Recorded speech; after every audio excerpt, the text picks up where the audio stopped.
So again, welcome everyone um, to this year's edition of How to Apply for the Klaus Tschira Boost Fund 2026 info webinar. This is already the 8th call of this program that we're publishing. My name is Birte. I'm the program manager for the Klaus Tschira Boost Fund at GSO, and I'm happy to guide you through the next hour. So GSO stands for Guidance, Skills, and Opportunities for Researchers, and we are an independent nonprofit in Berlin supporting researchers at key career transitions. We provide career guidance, leadership development, cross-sector networking, and funding for interdisciplinary and high-risk research, among others. And we do help researchers to explore career options, build their profile, and take the next steps wherever they may lead them inside or outside of academia. And one of our long-term partners is the Klaus Tschira Stiftung, the Klaus Tschira Foundation, established by the SAP co-founder of the same name. And the foundation has been generously funding this program since 2019 already, and thus supporting 90 fellows and alumni so far. And while the funding comes from the Klaus Tschira Foundation, the program is managed by us at GSO, and we are also the main contact point for all applicants, fellows, and alumni as well. So who's with me today? First of all, we have Anne Schreiter with us. Anne is Executive Director of GSO, and she has the honorable role today to monitor the Q&A and answer questions also. Anna, would you like to say a few words of where people can post their questions and how the Q&A works? Yeah, thank you, Berta. Hello, everyone. So we separated the chat and the Q&A. That makes it a little bit easier to monitor all the questions. So if you have a very concrete question regarding, eligibility or how things work or the selection process, please use the Q&A or F&A function via Zoom. You find that maybe in that round circle with the 3 dots, if it's not visible for you immediately. So please use that. Don't use the chat, use the Q&A section. If you have maybe something you want to share because you have made a good experience or some resources that are helpful, you can put them in the chat. And my colleague Toby, who you can also see here in one of these little tiles, he will monitor the chat. He will post maybe some additional helpful resources, some information there. So this is basically for that, and for specific questions, please use the Q&A and I will do my best to answer them. And also Bernhard, for sure, if you see something that to answer, he will also chip in. Thank you. Yeah, thank you. So we have, apart from Anna, Tobias was already introduced. He'll be with us, and we also have our colleague Sophia with us in the background. There she is.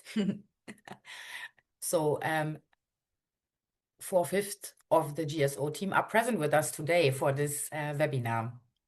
In addition, we also have 2 wonderful guests with us today. We have Maria Nastakina. She's postdoc at the Helmholtz Institute for Pharmaceutical Research in Saarland, in Saarbrücken. And Maria is a Boost Fellow since 2025, so of the 6th cohort. And Maria will share her experiences in successfully applying for the Boost Fund with us, and also successfully applying for many other grants afterwards. Happy to have you with us, Maria. Thank you for joining. My pleasure. Thank you for invitation. And our second guest, some of you who have been already attending a webinar with us in the past may know him.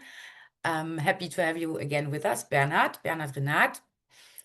He's still professor at the Hasso-Plattner Institute in Potsdam, and he's still head of the KT Boost Fund Selection Committee, also since the beginning of the program in 2019. And it's great to be back here. Thanks for Yes, having me. thank you to have you and your expertise again with us today. So, Bernhard, let me also start with a first question to you directly. So quite a few programs are addressing postdoctoral researchers in Germany, but in your perspective, what makes the Boost Fund maybe stand out a bit or very much? Two answers. The first is I don't really agree that there's so many programs for postdocs, particularly those where the postdoc can be the PI. And that's, I guess, the first specialty. It's you applying for your own money, and that's a grant you can put in your name in your CV. And for quite some positions, that's a big boost. But I think even more important is two things. The one is you don't need specifically defined prior work. It can be very risky projects.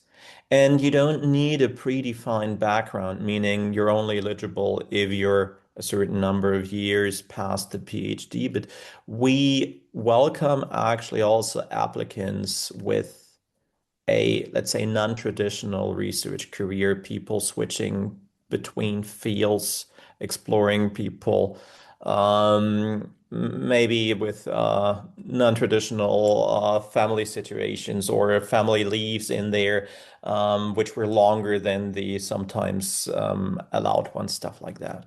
And the last aspect is something you'll realize when you have it. It's one of the most flexible funding programs, and Birte is probably one of the nicest grant managers you can have. So while you should, deliver a funding plan with your application, we understand that research is dynamic and you might not know where you're going for a conference in 2 years and where your paper is going to be accepted. Whereas with some other funding agencies, this can be a nightmare. Yes, we do try our best to be flexible and accommodating to researchers changing research agendas and daily routines. So, Maria, we recently had a boost story with you and your fellow boostie Florian on our website, which was also where also non-linear CV was, I think, even in the headline. But could you maybe share with us what, at the time before you were applying, what made it attractive for you to actually apply for the Boost Fund? And was there maybe anything that would have been difficult to get funding from elsewhere? That's absolutely, because the main problem is what Bernhard already mentioned, that's eligibility. For me, that was really a nightmare because I have too much year after defense. However, like my passport is not so old. However, after the defense, I have already collected like 7 years. And if you check the programs, for example, like Eminote or the other programs that were designed for the independent scientists, you're simply not eligible. And it doesn't matter how cool and excellent is your science, so you cannot even apply. So that was the first and main criteria for me to check the Klaus Tschira Boost Fund. Of course, the building of my own independence, and I was quite excited that the project could be very risky and interdisciplinary. And as also has been mentioned, for example, if you wanted to change your trajectory in science, that actually would happen with me, the Boost Fund is a fantastic option for that. So flexible funding, that's also something that is super attractive. Based on my experience, I can absolutely be sure that if you apply for the budget plan, then after that, most probably it will be changed, because you're not standing on one spot. You're applying for the next grants. You receive the next grants. You're absolutely not sure literally what kind of conference you wanted to participate, because some of them simply pop up and you see, oh, that's precisely mine, but you don't have money for that. And then you have a nice contact as Birte, and you can ask, okay, may I use, for example, may I redistribute the budget in that case?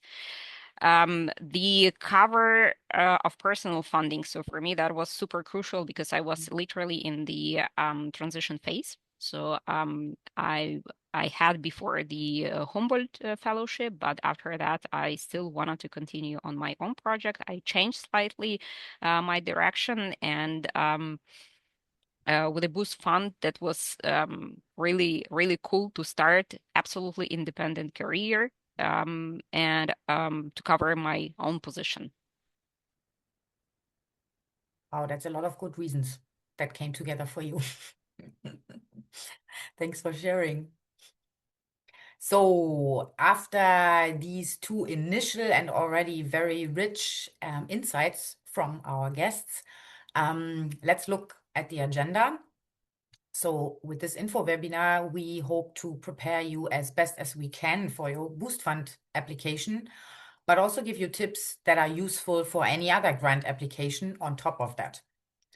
So we'll introduce, or I will introduce, the idea of the Boost Fund, who the program is targeting, and what kind of funding it offers. I'll also explain about the application documents, what we are looking for, selection criteria and selection process. And of course, at the end, we'll take time to address open questions that haven't been answered throughout the webinar yet. But to begin with, we have actually 4 short questions for you as the audience, because we are interested to understand who's here with us. And we've prepared a little poll. Yes, Anna's already showing the poll. So please take some time to quickly answer those 4 questions about your current position. That's the first question.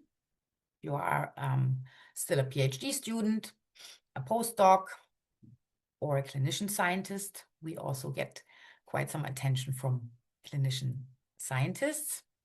Maybe you are a junior group leader or a group leader, or even moved on to junior professorship or professorship. And we also often have research and science managers from research institutions with us who attend the webinar to better counsel and advise postdocs at their institution.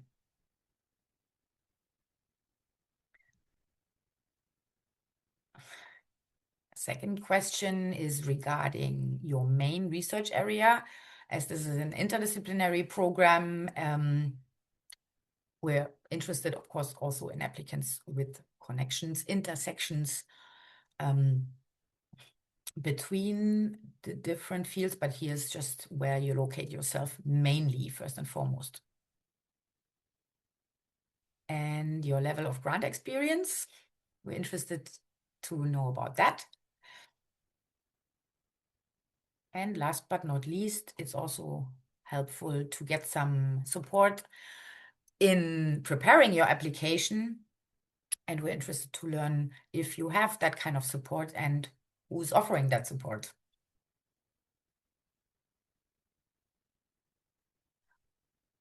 So we're already at 92%. Let's give the remaining 8% a short chance.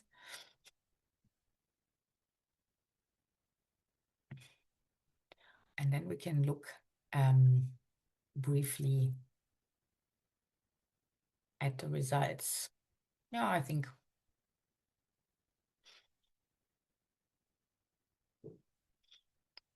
we can let the poll run a little bit longer, but maybe Anna, would you like to sum up, or? Sure. Yeah, I stopped it already. So good. most of you are obviously postdoctoral researchers, but we do have a few junior group leaders here and science managers. Biology and neurosciences and chemistry are our top 3. That also reflects the applications and the ratio of the applications. So most of our applications come from biology. So if you're in computer sciences, your chances are pretty good because there are not so many people in the computer sciences. But basically, we have people here from almost all, or basically from all the targeted disciplines. Basically, you have some prior experiences, but for a few of you, or actually roughly like 1/3, it is the first application. So I think this seminar will be helpful also if you're not applying for the KD Boost Fund, but also for other funding. There might be some bits and pieces that might be helpful. And I think that is also really important. Most of you get some support, and those of you who don't get support, make sure that you really ask experienced colleagues, can be supervisors, can be also more experienced postdocs or group leaders. They don't have to be in your group, but ask them, for some advice. Maybe someone is kind enough to check your application materials. I think this is really, really one of the most helpful things you can do for yourself, to have someone who's experienced in this game of applying for grants to support you. I would fully second that, and I would like to add a word that Claude or ChatGPT can be a good friend for you, but what Anna meant, I think, is a different layer of expertise. And I would not recommend relying on Gen AI alone, but have a human involved. Yes, thank you, Bernard. You already answered one of the questions that I might have sneaked in for you also. I totally agree. Let's look at, since this was the last question, the question about support and where to get support. So we also had, I think, like 20% who answered they wouldn't know where to get support from and currently may not have support. So Maria, let me ask you, since you applied for the Boost Fund, did you have any kind of support and that was useful, and what was that support? Where did you get support from? And do you maybe have some tips for those who don't know who to ask? I had a crucial support from the host organization, and in my situation, that was incredibly useful and important because, as I mentioned, I wanted to cover my own position, and from my perspective, this is like the main point. When you wanted to initiate and establish your own independent group, you should be sure that your position is covered first, and just after that, you hire people. In that case, if you will go more into the details of the application, you'll see that you can spend only 65% for your own position or for personal generally. So it means that 65% from 115,000 euro, that's not so much if you're the postdoc, if you're calculating your salary for 2 years. So in my case, that was drastic support from the host organization, who said, okay, with this money, we can cover like about 30% of your position for this 2 years, but the rest will be covered by the host organization. Fortunately, it did not happen because the next grants came, but generally you should provide that, for example, to the reviewers, that they understand that if you will be still at this organization, they will support you and how the money generally will be distributed. So in my case, the host organization, the letter that they have signed that the rest of my position will be covered if I would succeed in Klaus Tschira Boost, that was very helpful, and I'm very grateful for that. And may I ask who in your host institution, so in the Helmholtz Institute in Saarland, was particularly helpful? Did you discuss this with, your PI, your group, or with some administrative staff from the third-party funding department or human resources? So mainly I started to discuss with the mentors of my habilitation. They are both the head of two departments where I'm working. So therefore, I also have the interdisciplinary research. That was my first contact, but also with the third-party funds, I also discussed this issue because they were not sure, okay, 30%, that's nothing for your salary, how the rest will be covered. And with this, I received the support from mentors who ensure that no problem, 30% is good. We like any kind of money, and the rest will be covered by the institute. Yeah. Yeah, and this is really important, as you said, to make it transparent also for the reviewers, so that they see how you will be funded, how much you're applying for your own salary, and how much the institution is providing. And for that is also the letter of support. That's also one point that we like to see in the letter of support. Exactly, because if you are unsure and you will receive like 30%, what will be the rest? So even if you will succeed, what will happen after? If the host organization will reject to cover the rest, where you will be then? Yeah. Therefore, as mentioned, my first contact was my mentors, or it could be the PI, it could be the head of departments, but the person who is really responsible and have the right to say that, and of course, very supportive. All right, so that's for support, how to get support, where to get support, also about what questions to get support on. So a budget calculation, calculation of personnel costs, that's definitely something that some support is advised. Now, the other question we asked was your prior experience with grant applications. And Anna said it, 36% approximately said this would be the first grant. We welcome first timers. However, Bernhard, and this is a question to you again, what do you advise someone who's unsure whether to apply for this kind of a, let's face it, also highly competitive program like the Boost Fund, with no prior grant applying experience? Would you still advise to apply? Multiple answers. First is somewhere there has to be a first time. So take your chances. You have to start somewhere, and this is a good place to start because I think this is a very competitive procedure, yes, but it's competitive among other junior or non-established, not so established researchers. You're not competing like if you apply, for instance, to DFG with sometimes very established researchers. However, a grant proposal is a significant time investment.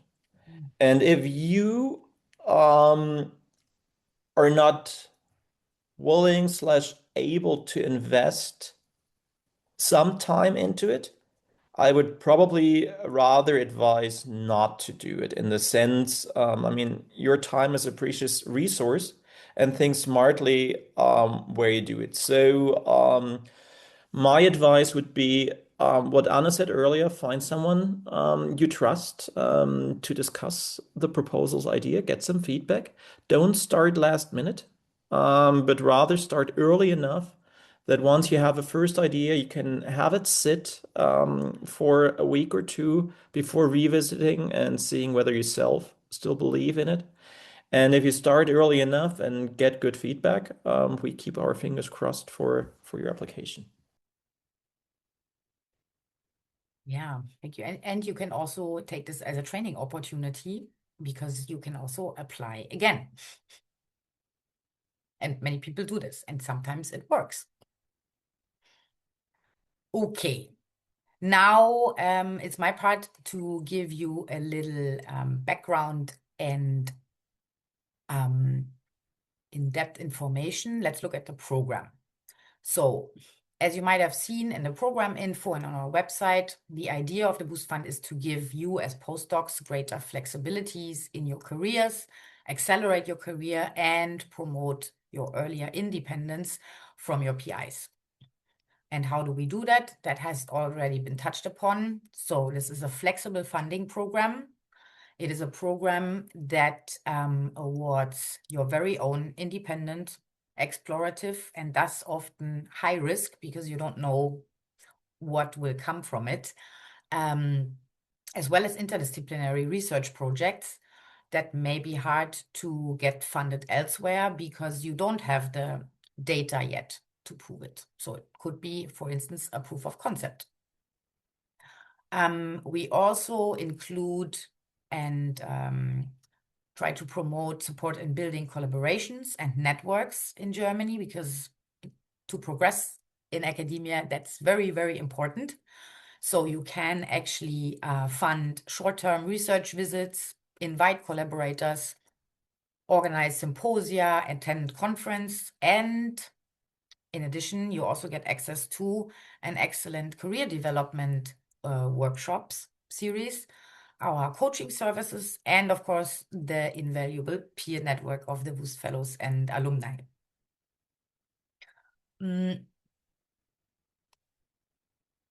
So whom are we addressing with this program specifically? Whom are we targeting within this pyramid of the German academic system?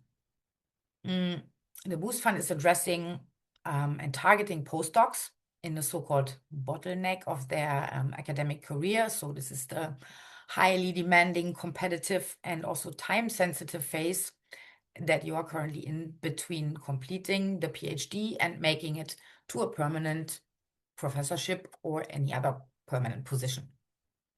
And this program is specifically of interest for junior postdocs on the one hand who recently completed their PhD. So you have to be graduated when you start your project. Or also if you are in your first postdoc years, then you are in the right place with this program. But also we're addressing more advanced and senior postdocs, for instance, in the process of starting or doing their habilitation, and also up to independent junior research group leaders and even junior or W1 professors, under the condition that their position is funded by other means. So this only applies to junior group leaders and junior professors or W1 professors. So you cannot apply, unfortunately, for funding for your own position. This has to be taken or has to come from other funding. Now for the eligibility criteria. So as a postdoc at the time of your application, you cannot have a permanent research position or tenure option. Then you're unfortunately not eligible for this program. And at the time of your application also, you shall not yet, as the applicant or PI, have secured funding from any of the junior research programs that we list on page 3 in our program info. It's not a long list, but it is a list. Another eligibility criteria is that you must be employed at the latest of the start of your project. So that projects can start between May and October 2027. So once your project starts, you need to be employed at your host institution. Now, we've listed some, I think the biggest number of host institutions that we accept for applications. If your institution is not in this list, or you're not sure if it's in this list, and if we can't answer that question today, because sometimes we need to dig a little bit deeper in the background and the financing of your institution, if it's publicly funded, receives public funding, etc., then please send us an email and give us all the information you have, and then we'll get back to you or call. And last but not least, the third eligibility criteria, so to say, is that your research project needs to be a non-clinical project in one of these 7 disciplines: biology, chemistry, computer science, mathematics, geosciences, neurosciences, or physics.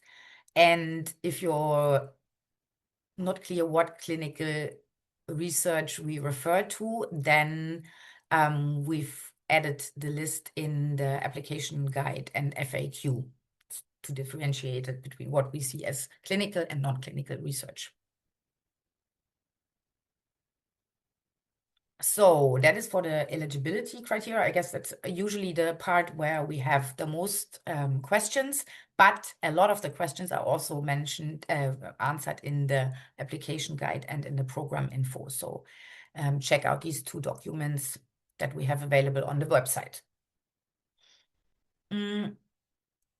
Within the maximum sum of funding of 115,000 euros, for a maximum period of 24 months, you can apply for all types of costs.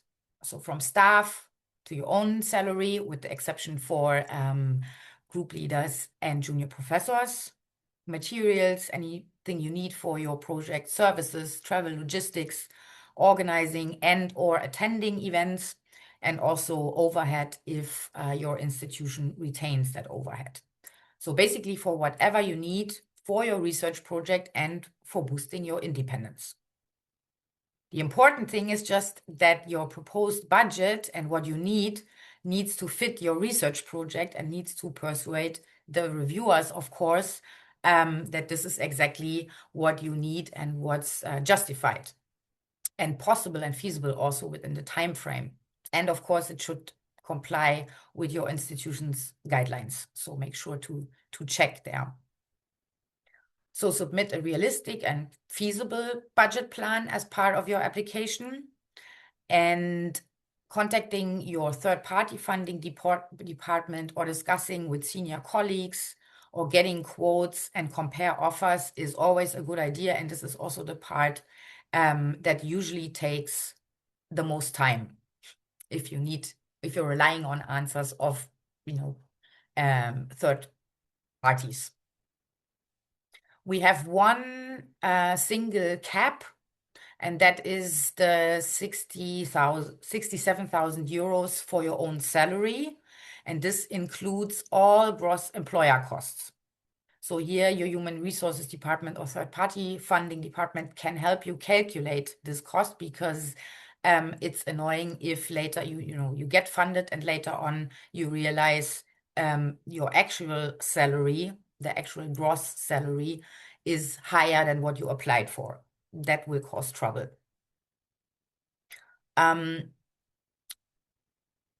You, of course, will see that 67,000 euros does not fund a 100% postdoc position for 2 years, because according to DFG rates, 1 year 100% postdoc position is already about 88,000 euros.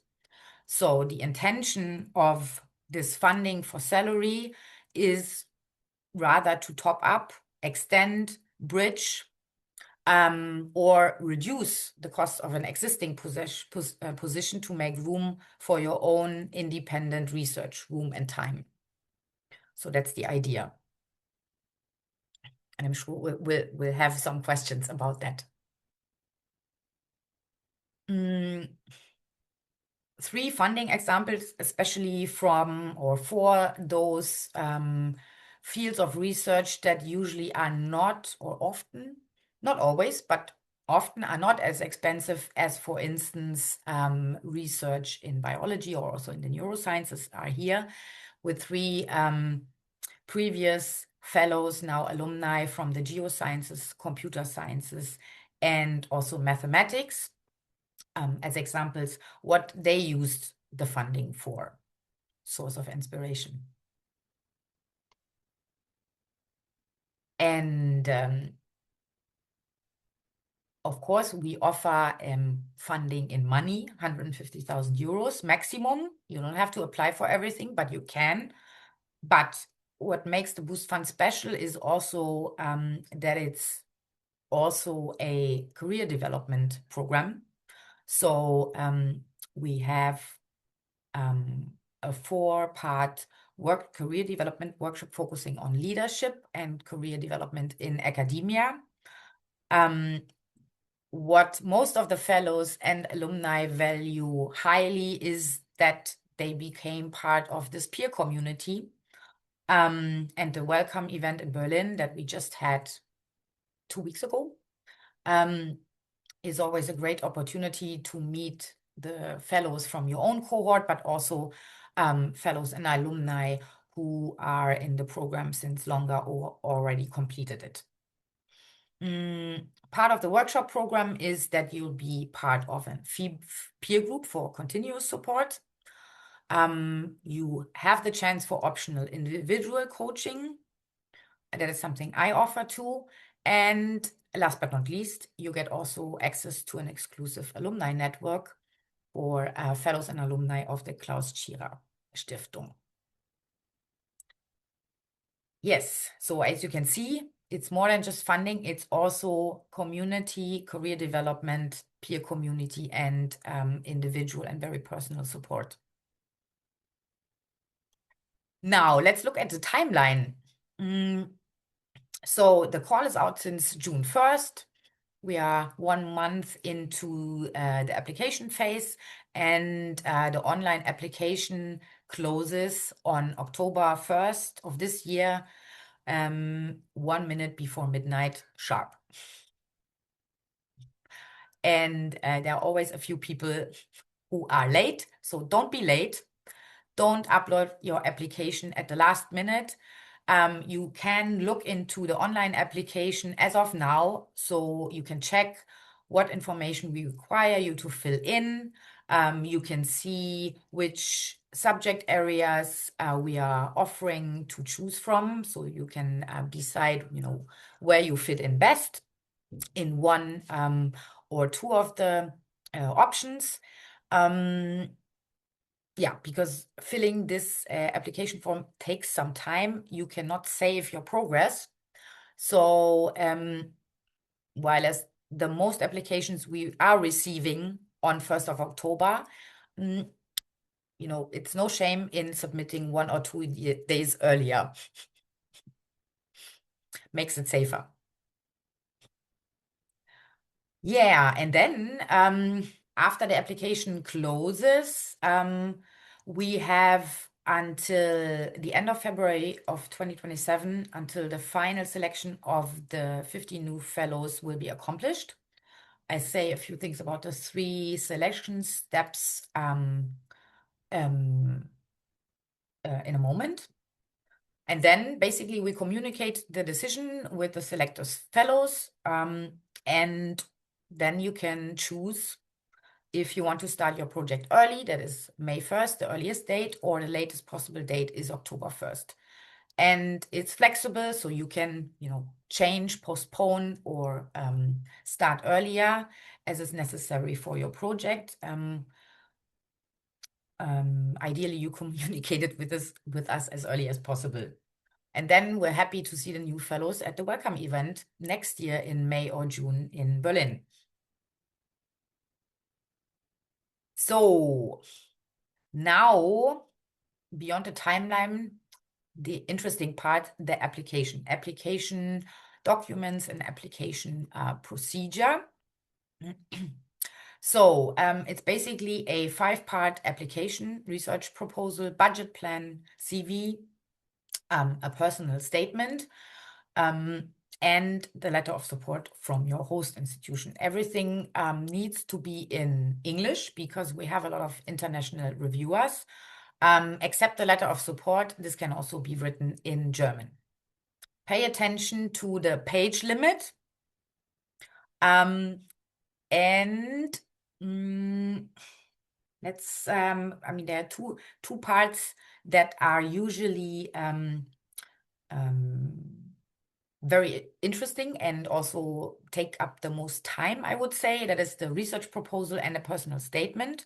So maybe Bernhard can give us a little bit of more input into what we are looking for in the research proposal. Sure.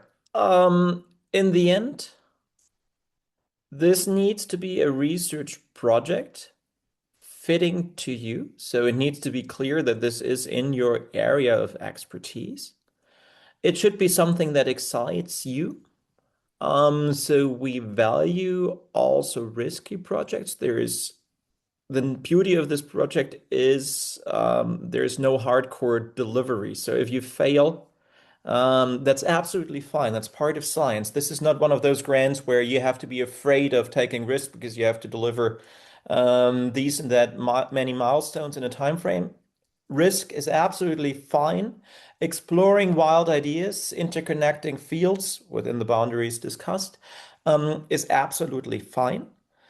This will go to peer review in your field of expertise. So Birte is going to invest a lot of time hunting down reviewers who can give us their honest feedback. So think about those people reviewing it.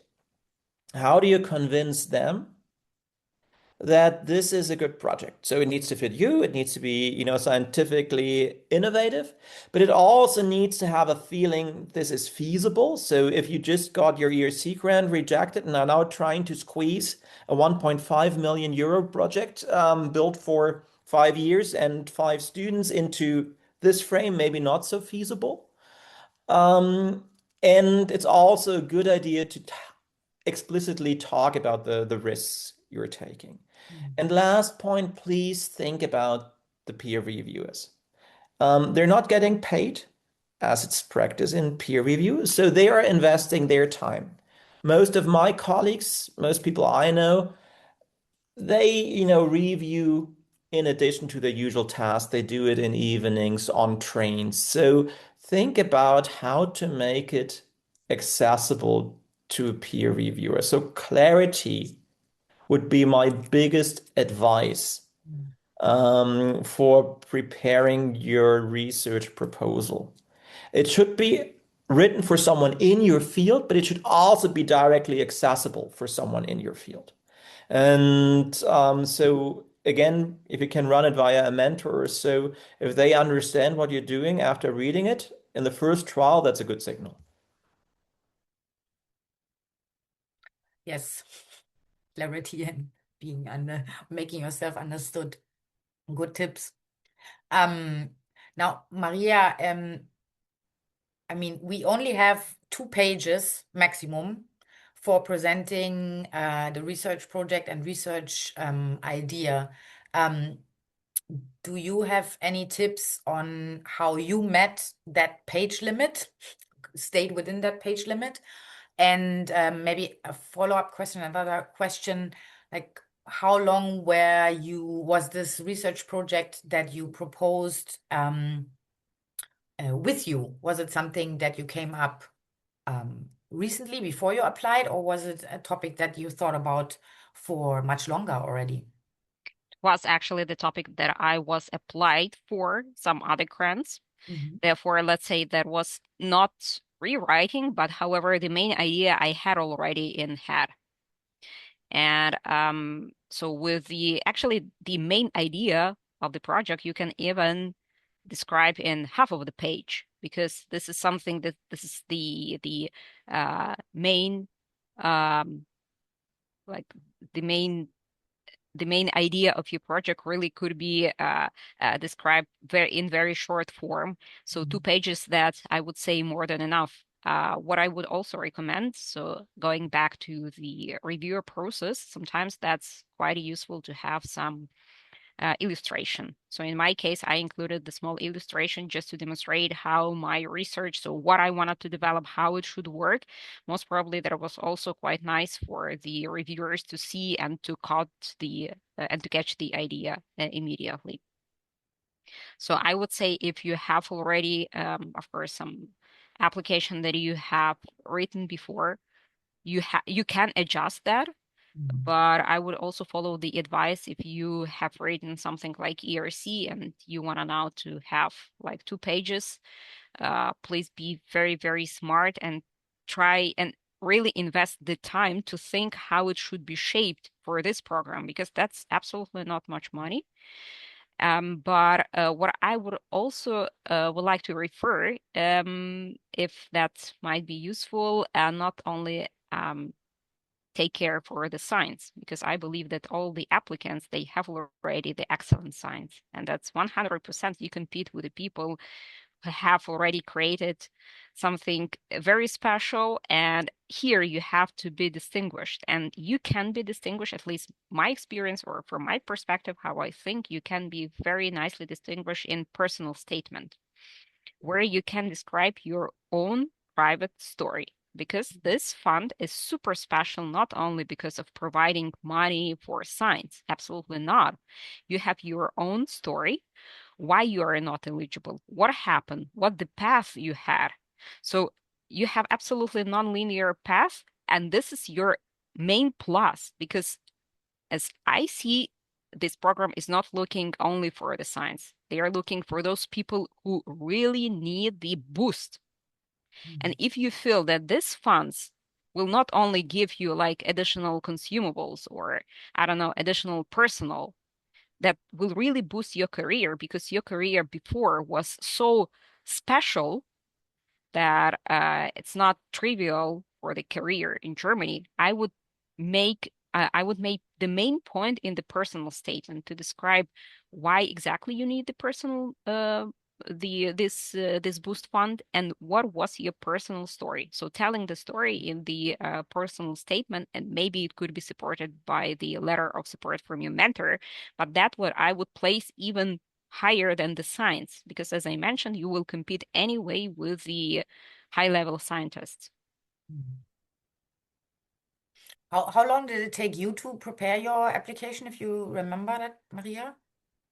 Oh, that was, I would say like 2 weeks. Mm-hmm. 2 Like full weeks. time? Not full time, no, Mm. because as I mentioned, I had already that application Yeah. written for the other grants. Yeah. What was for me crucial at that time, that was the change of my scientific direction. Mm-hmm. So I started like, let's say, with the chemistry, and now I move more to the pharmaceutical technology. And Klaus Tschira was the fantastic support in that direction as well, because I could think about my independent research within this not so much money, but anyway, this already the money. So from scratch, I would say like maybe 3 weeks, but not more. As I mentioned, I had already something written. Yeah. So, but again, each program, new rules, new templates, so everything is new. However, the main idea was the same. Yeah. And do you remember what took the most time? Which part? I would say they were plus minus equal. So there Yeah. was Okay. not something Yeah. that took more time than the rest. So the budget plan was quite easy, because the amount of money is not so high, and I knew precisely what I wanted to spend them for. So for me, my own position was the number one, and after that, of course, the consumables, some heavy support, so support from the students. So I knew precisely already all of that stuff, and with this amount of money, you can quite easy distribute them. Yeah. Yeah. We don't have a template for the research proposal or for any other part of the application documents except for the budget plan. There's a template on the website, and we ask you to use it and to spend the second page that you have on a transparent justification of why you need this funding, and to also show, that you made a feasible calculation. You don't need to submit any offers or quotes. We trust that you have them. So, because as Maria said, it's not only the Boost Fund is not only a program that is funding excellent research ideas, but it's also funding researchers with potential. That's why we, and also the reviewers and the selection committee especially, value those two parts. One is the one page that you have to describe how the Boost Fund would contribute to your project and career. So we have, to make it a bit easier for you, 4 guiding questions in the application guide that we ask you to reflect on and answer. So let these questions guide you. And the second is the personal statement with 5 guiding questions. We've revised this a little bit. It used to be called a motivation letter. Now it's a personal statement, and we tried to separate it a little bit from people having to repeat things in the first document and in the motivation letter. So those are the 4 and 5 questions. Bernhard, we often get this question like, what does the Boost Fund exactly mean? There's no one-off answer, but it's rather like a bouquet of flowers of options and possibilities. Can you maybe name a few? Sure.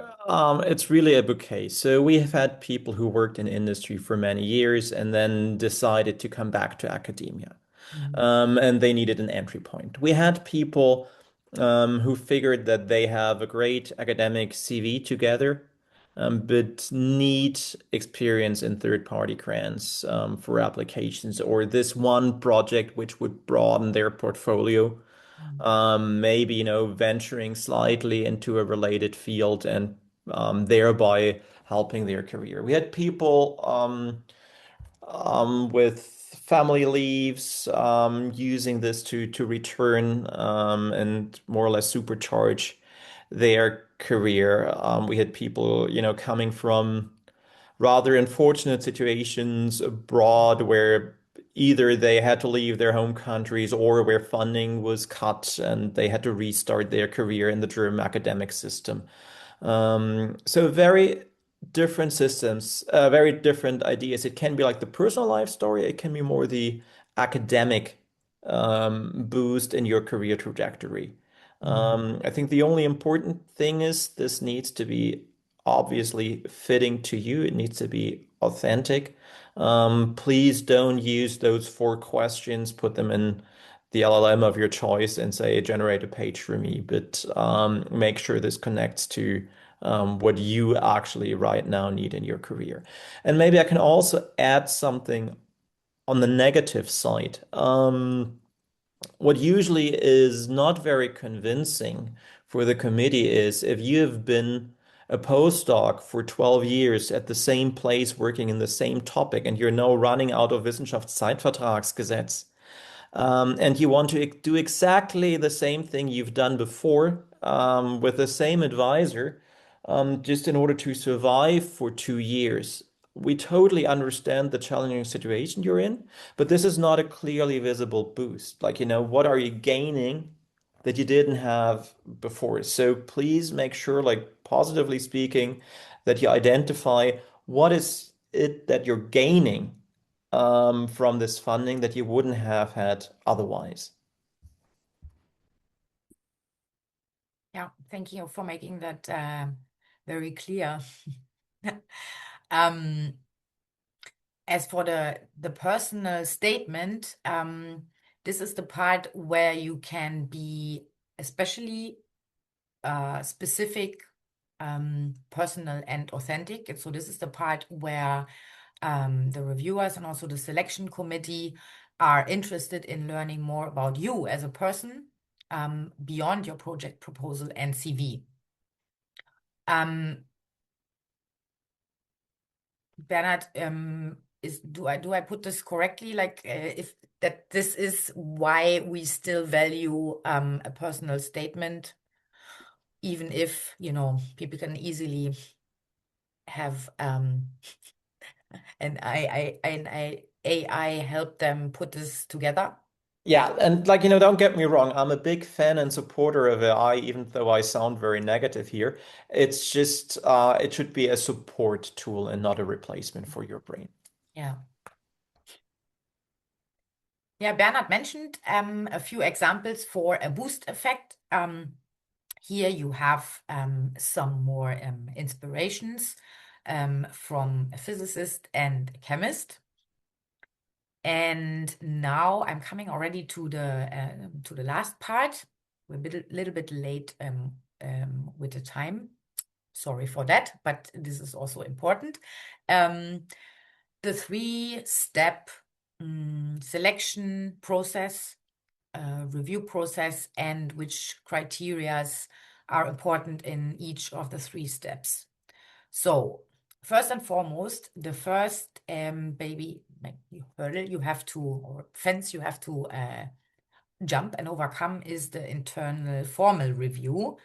And I recommend you really read thoroughly the application guide and the program information and the application form, the online application form, because everything is there. And still, a lot of people manage to not meet the formal requirements. And this is such a pity, because with more than 300 applications that we had last year for 15 fellowships, we have to be very strict on the formal criteria.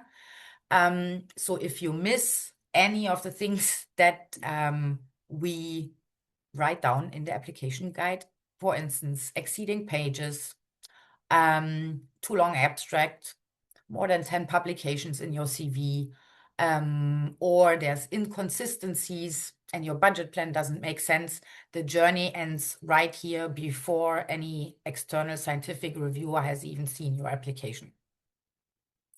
And you will know if that hit you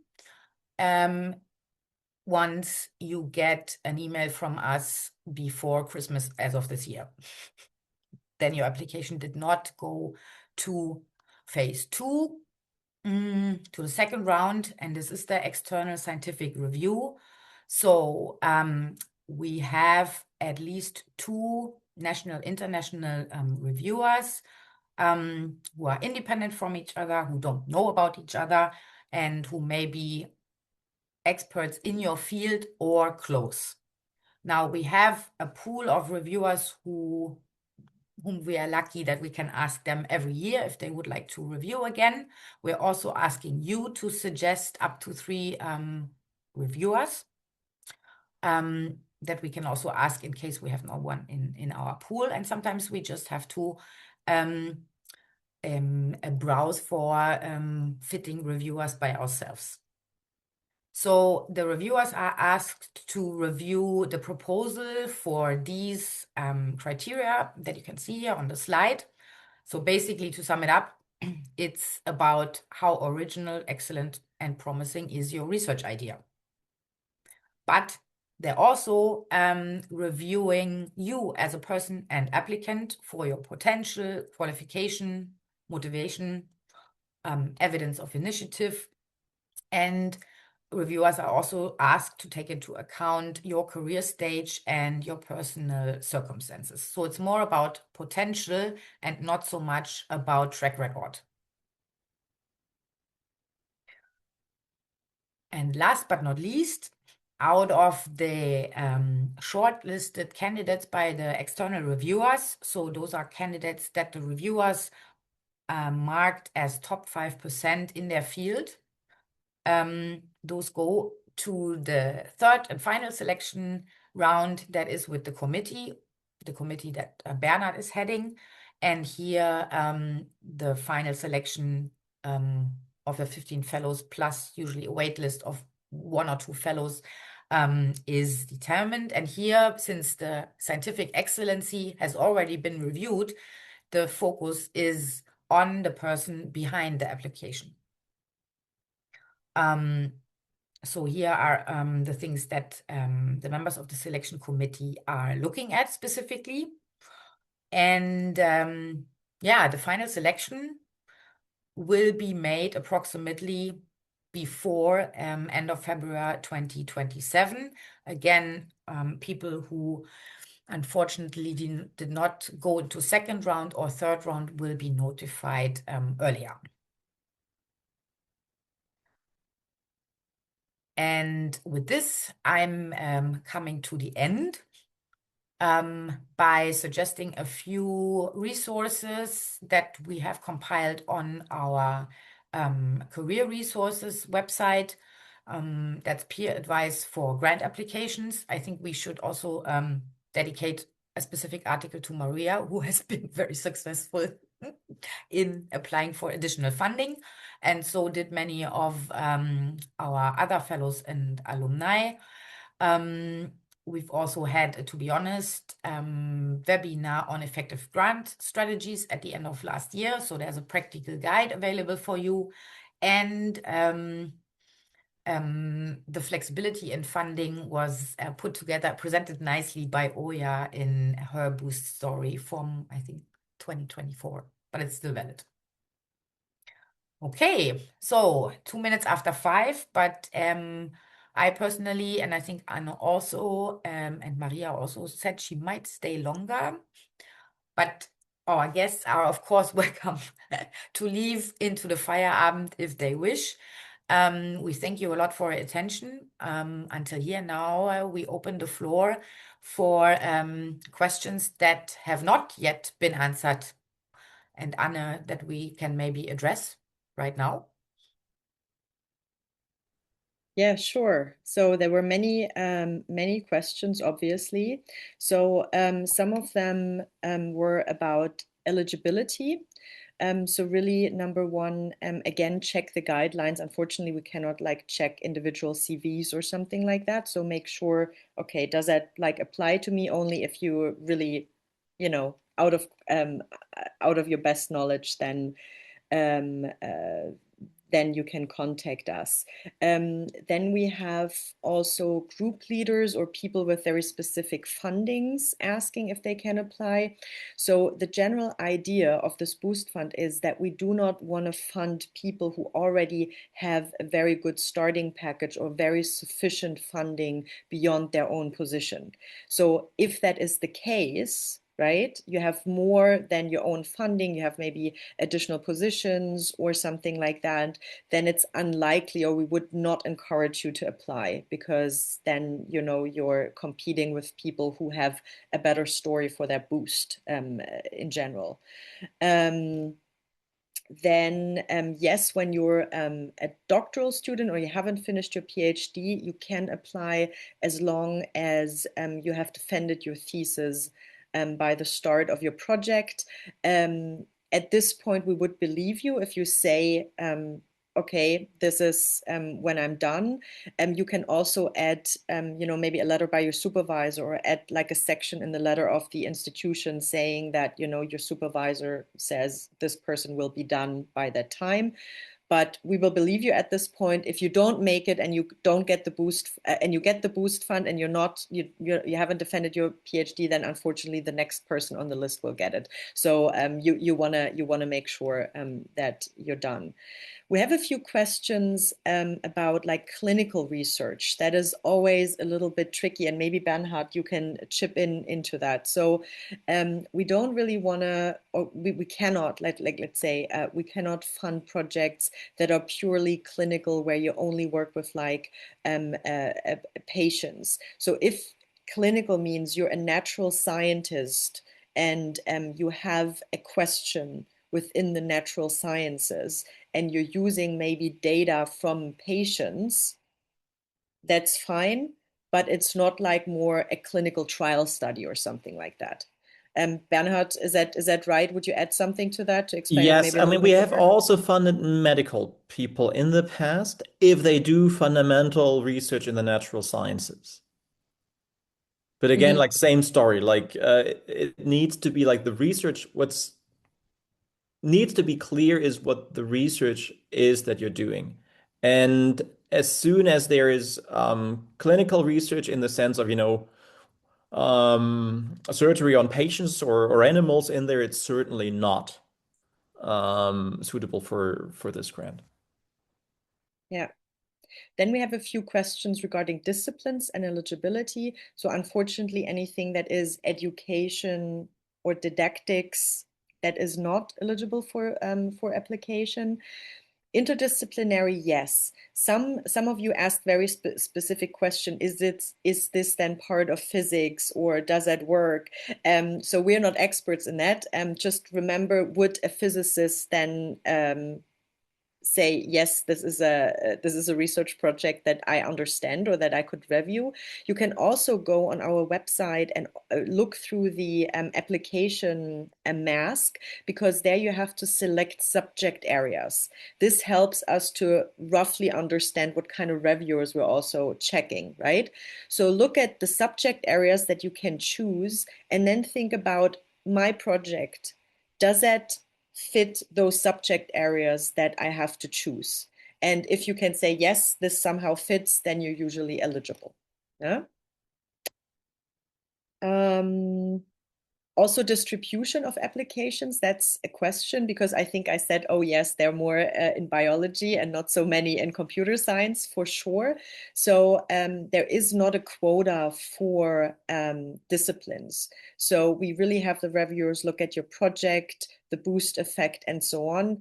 Usually, naturally, this means that, you know, there will be more people in biology because there are just more applications. Yeah, there were some years where we didn't have someone in computer science or mathematics because there were little applications and then they didn't make it through the reviewer stage, right? So we will look at the quality of your application, but of course we will also not probably fund 15 biology projects if we have a selection of 60 people in the last round. Yeah. So there is not really a quota. Just really make sure that you stick to the boost, have a good project, and then yeah, it's not that we say, oh, we can only fund so and so many biologies or so and so many in neurosciences.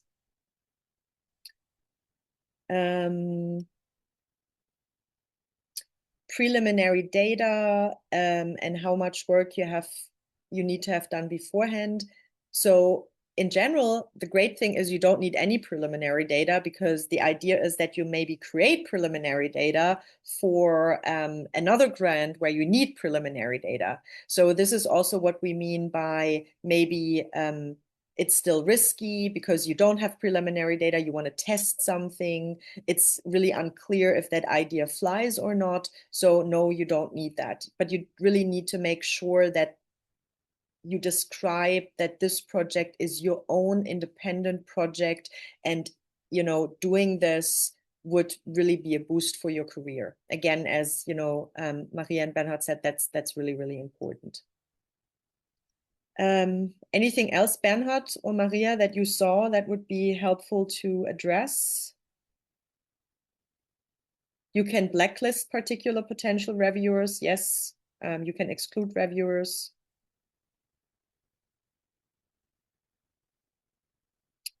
If you get other funding later, then you're lucky, because we won't take it away from you. If you were successful with more funding during your boost fund, then we congratulate you and we're happy for you. We won't take it away from you. Just as a comment though, because there were questions, you cannot, basically for no funding lines, get funding for the same idea twice. Yes, yes. So you need to delineate the KT Boost from other projects that you may already have, and in future proposals that you write, you need to delineate it from the KT Boost that you already have. Mm-hmm. Overhead is often also a topic. Unfortunately, you have to deduct the overhead from those 115,000 that you get. So if your institution says we want to have, I don't know, 10,000 in overhead, unfortunately, you have to deduct that. This won't be a disadvantage for you because we know this is not your fault. But unfortunately, then you have like less money for your own project.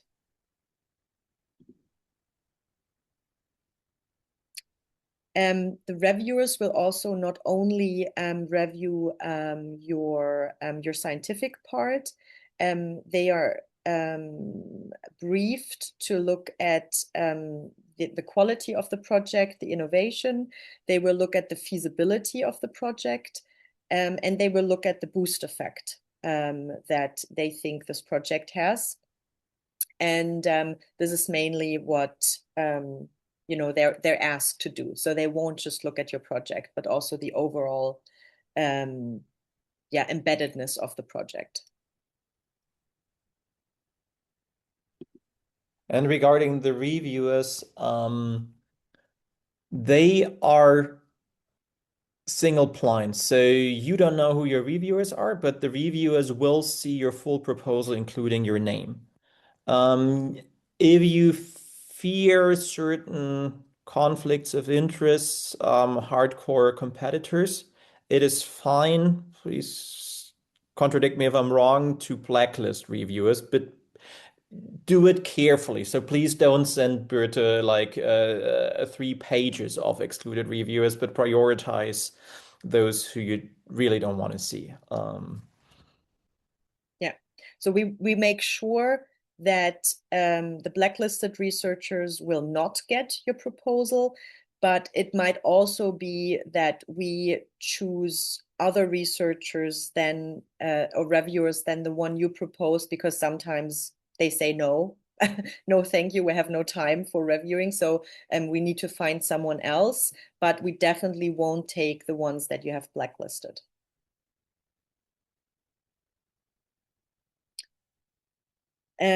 Number or years after your PhD, this is not a problem here. So you can also apply if it's more than 4, 5, 6 years after your PhD. Just then you really need to make sure to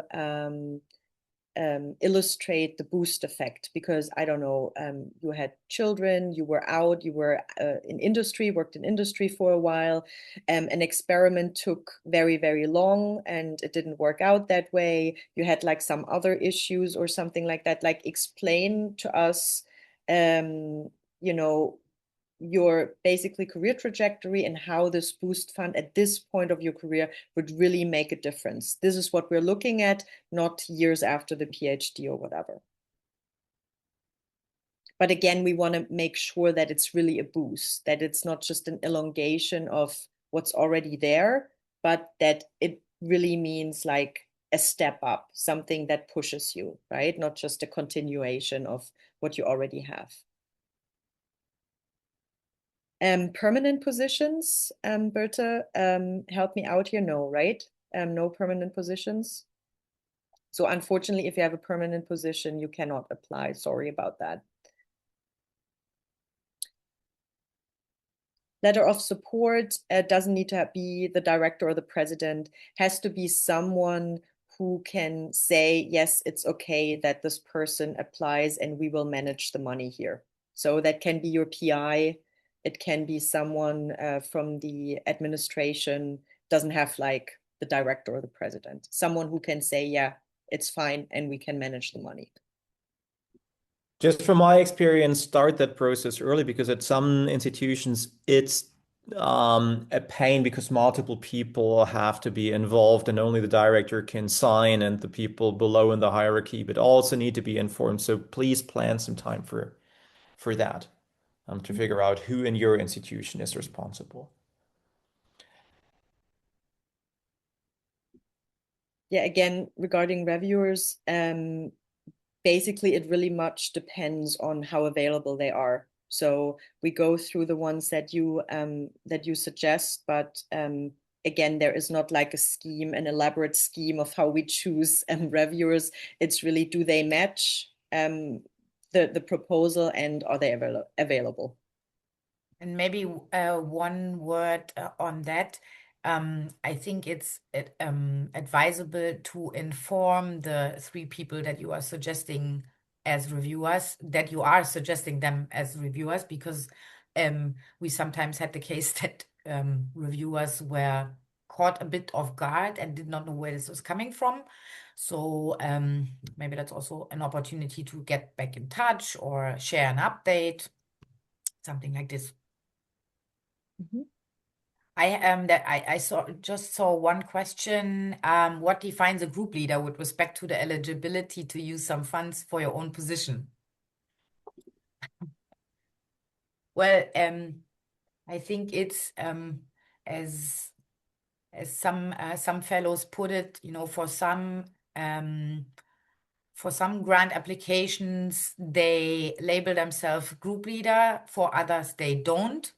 But if you officially say in your signature that you are a junior group leader, and maybe this even is written somewhere on your room or even your work contract, then that's a clear definition that you will be counted as a group leader.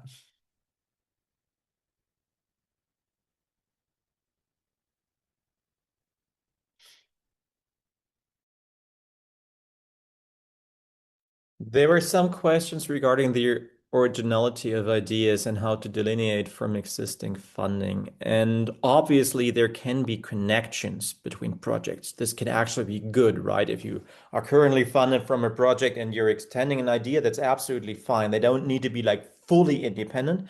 It's just the core of the idea cannot be the same. And this is something you need to make clear. And there's a question, lack of internal funding doesn't constitute a boost. I would say so. Like this really needs to be quite a bit stronger. And regarding conflicts of interest with suggested reviewers, there was some questions. DFG, if you Google DFG conflicts of interest, gives you a guideline what conflicts of interest are. So if it's people you have published with in the last years, if it's your PhD advisor, co-founder of your startup, certainly not.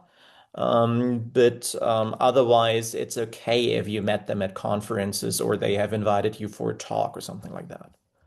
Yeah, and the reviewers will also get this guide from us, so they can then double check and say, hey, sorry, I cannot review this because XYZ, but it's helpful if you do that beforehand before you suggest them.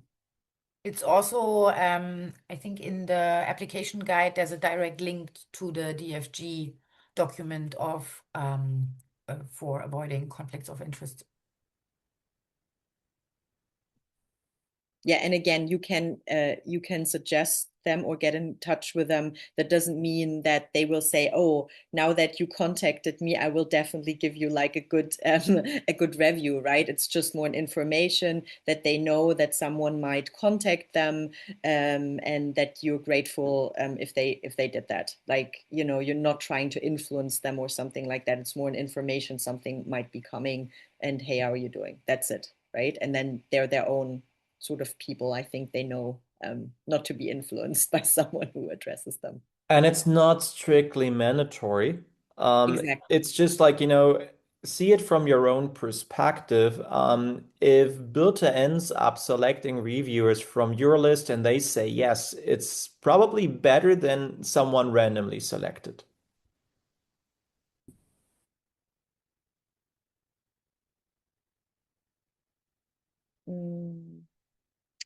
Then we have a questions. I think you already answered that a bit, Bernhard. What makes like a risky project? Is it better to have a project that may fail, but is like high risk, high gain, or a more secure project? I think again, the reviewers and we will also look at, is that just a project that is already in the pipeline and you apply for it because then your lab or your organization just gets funding for that?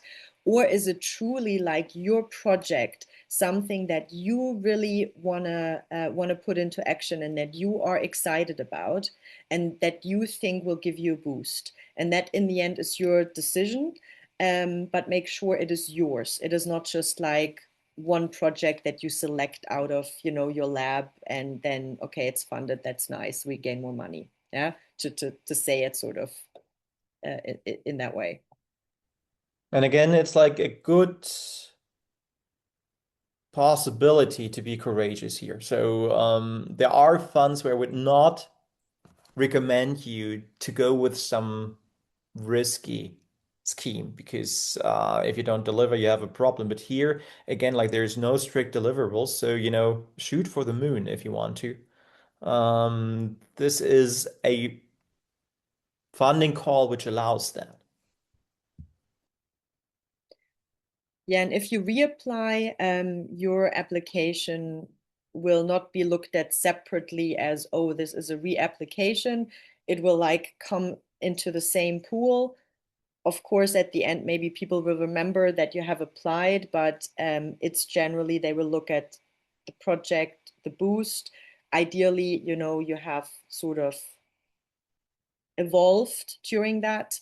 But in general, maybe you get very different reviewers for your project, and you will also not be looked at separately in that sense. So same chance basically as everyone else.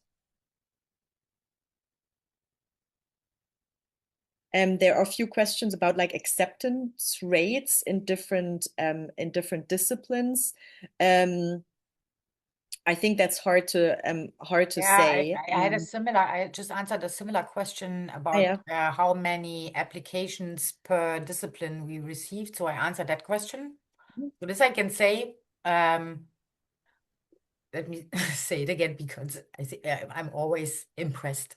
So biology, 44% of all applications.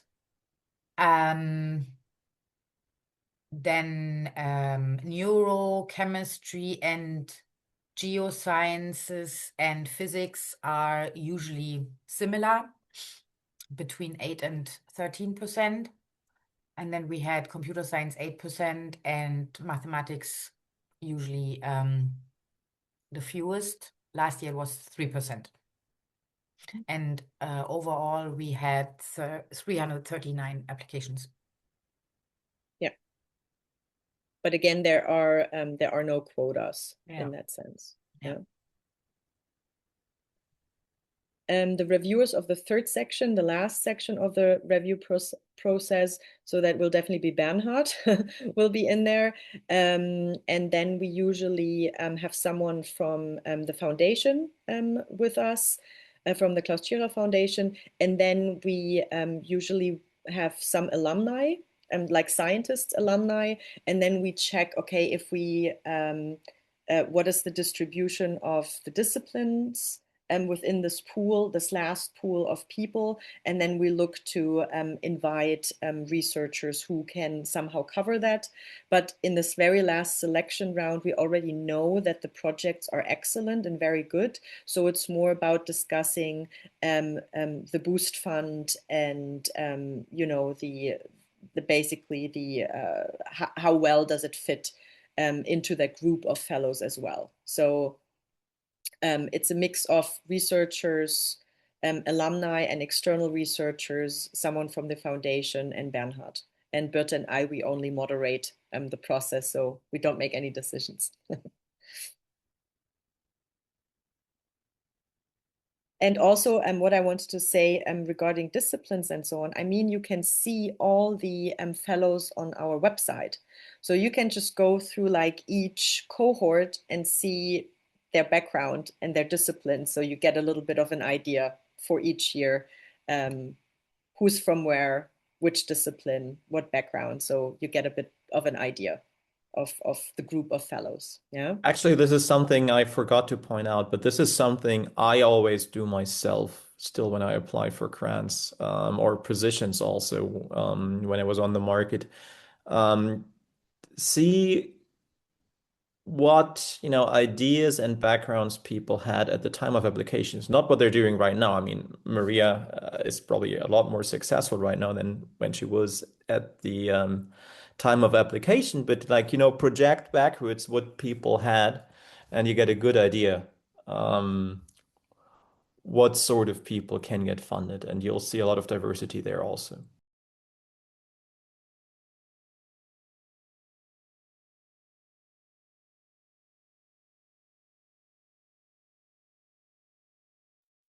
You can be at the same institute. There are some questions. Oh, is it a boost if I stay at the same institute? Sure, you just need like your own project, right? That is important. That it's obvious to us that this is your own independent project and you're independent from your supervisor, your previous supervisor, and so on. So it's not just, your PhD project extended or whatever that came from your supervisor, for instance. Yeah.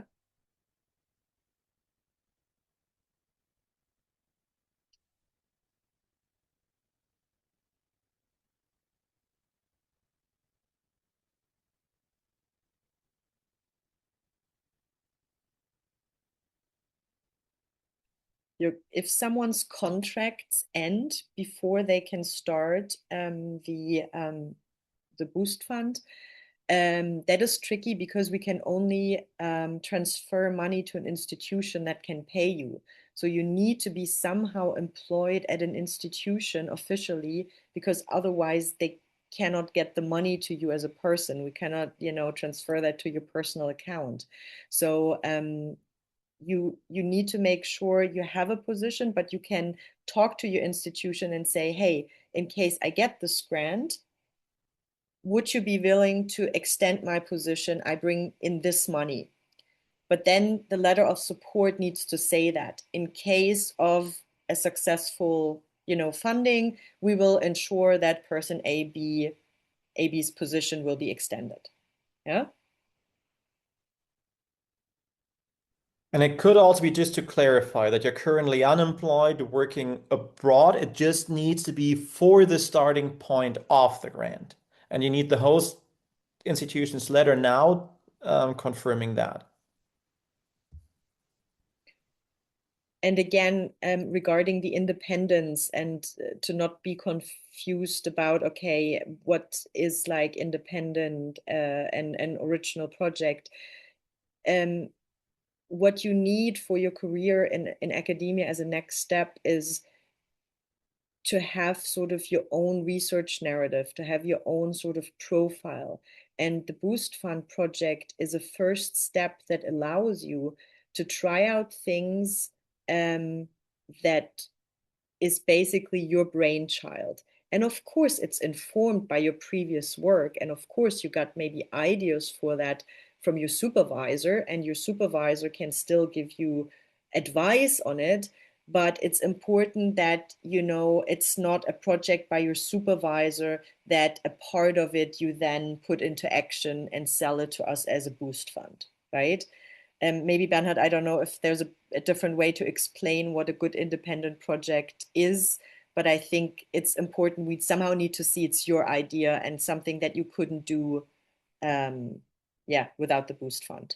Absolutely agree. And I mean, like, the level of independence also depends a bit on the career stage. Like, I would not expect, if you are freshly from the PhD, to have, developed a field on your own.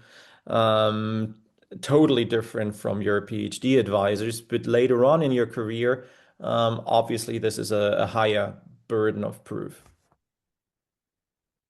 And some people who are very ambitious want to apply with like 2 different projects, rather apply with one really good one. Don't put the work into 2, put all the work into one really good one. Maybe a remark on this, because you can upload multiple applications. This is especially interesting in case you uploaded your first and then realized you forgot to upload the support letter. So then we would ask you to please upload the complete application again. Let me know via email, and then I will delete the first upload so that we only have one, hopefully, complete application. Yeah, but not 2 different projects. I think that's important. Yeah. How many applications are shortlisted for the 3rd round? So it's usually around 50. The last round, around 50 get into the last round, and then 15 out of 50 will be selected in the last round, right? Is that right? Yeah, roughly. The 3rd round is the very last selection round. Yeah.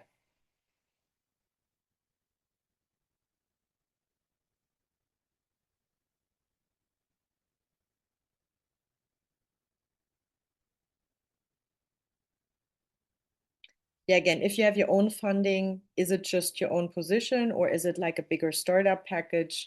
So we want to fund people who don't have enough funding beyond their own position.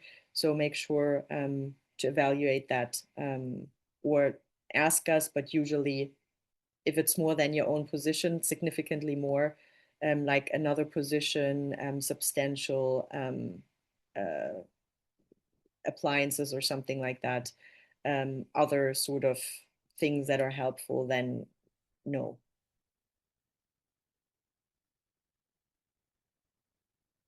Okay. Did you answer the question?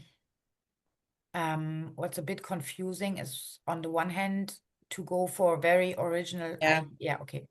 That was like the independence, the level of Okay. independence, Yeah. sort of. Yeah. Yeah, if it takes more than 2 years, your project, make it like a first like proof of concept or something like that, the Boost Fund, in order to then apply for something bigger. That's fine. Yeah. There were also the question if the person can spend, for example, some time abroad. Maybe Birta, you can address that. Yes, it's encouraged if it makes sense for your project and also for your for boosting your academic career. So yes, it's possible to apply for funding for research visits abroad. Just make sure that, we say roughly, if you apply for 24 months, let's say for a project of 24 months, then do not spend like more than half of your time abroad. So it's not, it's not a full going abroad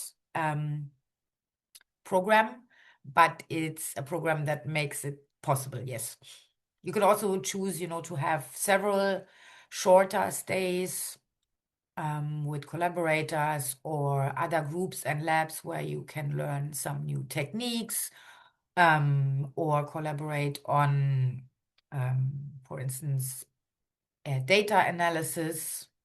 That also often happens.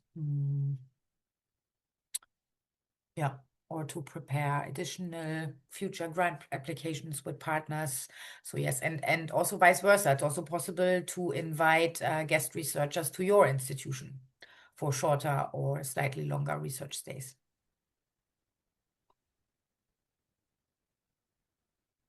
Regarding commitment of time for your project, I mean, you have to sort of figure out, is it feasible to do what you want to do in the time that you propose? And this is something that also the reviewers will look at. For us, it's really hard to estimate that because we don't know, we're not experts in what you're doing, right? So you need to sort of figure it out what makes sense. But of course, if you say, oh, I want to do like this really elaborate project with 20% of my time, then maybe that's not so convincing. So again, make sure that it's feasible, that it makes sense for someone who reads it in your field from the outside, saying, yes, this kind of project is feasible within 2 years or something like that, with this given percentage of work. Yeah.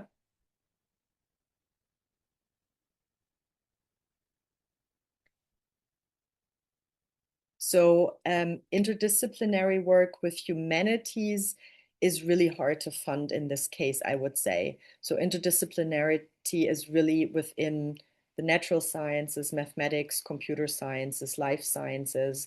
When humanities come in the mix, it's usually a no, unfortunately.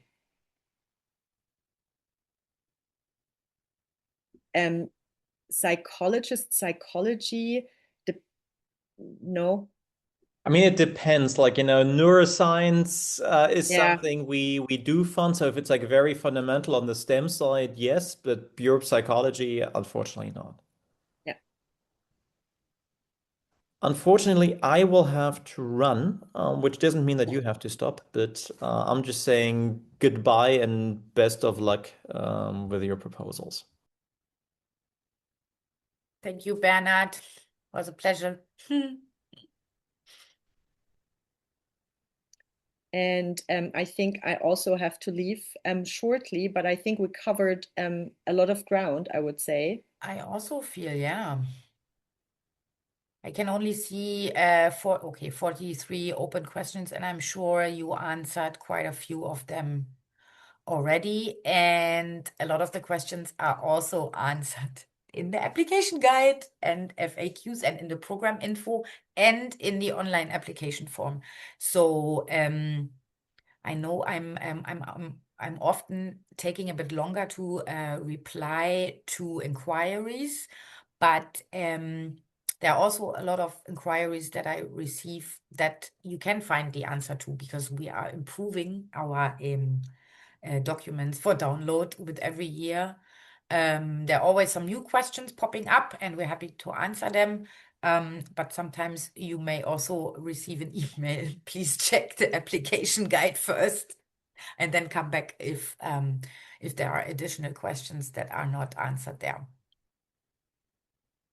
So, Maria, thank you for staying so long with us. Thank you, and thanks for all applicants who joined us today. Yeah.